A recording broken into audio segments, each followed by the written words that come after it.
بسم الله الرحمن الرحيم. الحمد لله وحده والصلاة والسلام على من لا نبي بعده سيدنا محمد وعلى آله وصحابته الأطهار.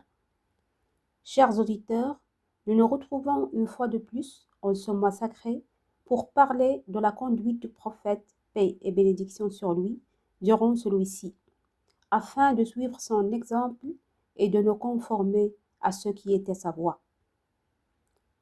La conduite du prophète, que la paix et le salut soient sur lui, durant le mois de Ramadan, était le modèle le plus élevé d'une adoration intégrale, alliant la spiritualité du jeûne, la noblesse du caractère et l'assiduité dans l'adoration, le tout avec justesse et modération.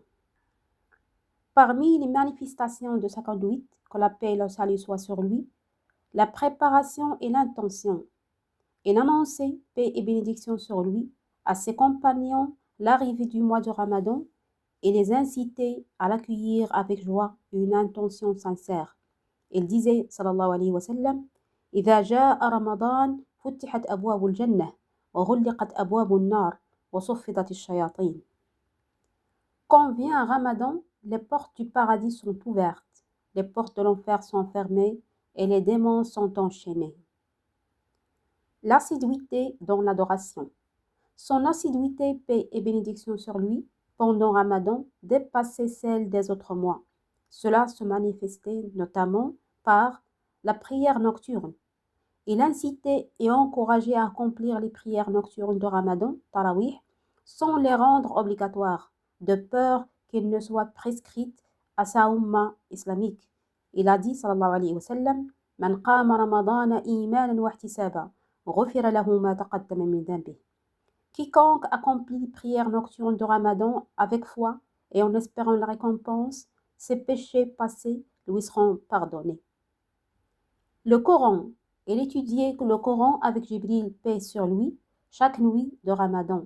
Il était d'une générosité sans pareille durant ce mois, alliant le jeûne, l'aumône et la récitation du Coran. La rupture rapide du jeûne et le retardement du repas de Suhour. Il faisait partie de sa conduite de rompre le jeûne rapidement dès que le soleil était couché. Il rompait avec des dattes fraîches ou de l'eau. Par ailleurs, il incitait à retarder le repas du Suhour, disant sallallahu alayhi wa sallam, Tasahharu fa inna fi suhouri baraka. Prenez le repas de Suhour, car dans le Suhour il y a une bénédiction. La générosité et la bienfaisance. Le prophète, paix et bénédiction sur lui, était le plus généreux. Il l'était encore plus durant Ramadan. Il multipliait les aumônes et les bienfaits envers les pauvres et les nécessiteux. Notre mère Aïcha, qu'Allah soit satisfait d'elle, a rapporté que lorsque les 10 derniers jours de Ramadan arrivaient, le prophète, paix et bénédiction sur lui, serrait son pagne, signifiant qu'il s'isolait pour l'adoration, veillait ses nuits en prière et réveillait sa famille. Cela démontre l'assiduité de notre noble prophète dans l'adoration pendant Ramadan et son attention accrue durant les 10 derniers jours, car elle renferme la nuit des destins, Laylat al-Qadr, où se conjugue l'honneur du temps et l'honneur de l'adoration. Allah le Très-Haut dit Laylatul Qadri khayrun min alfi shahr. La nuit du destin est meilleure que 1000 mois.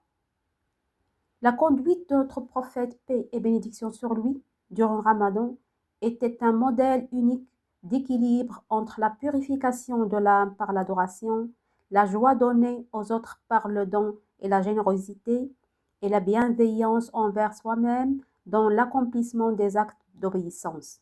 Celui qui suit cette conduite aura, durant Ramadan, le cœur pur, la main généreuse et une foi renforcée.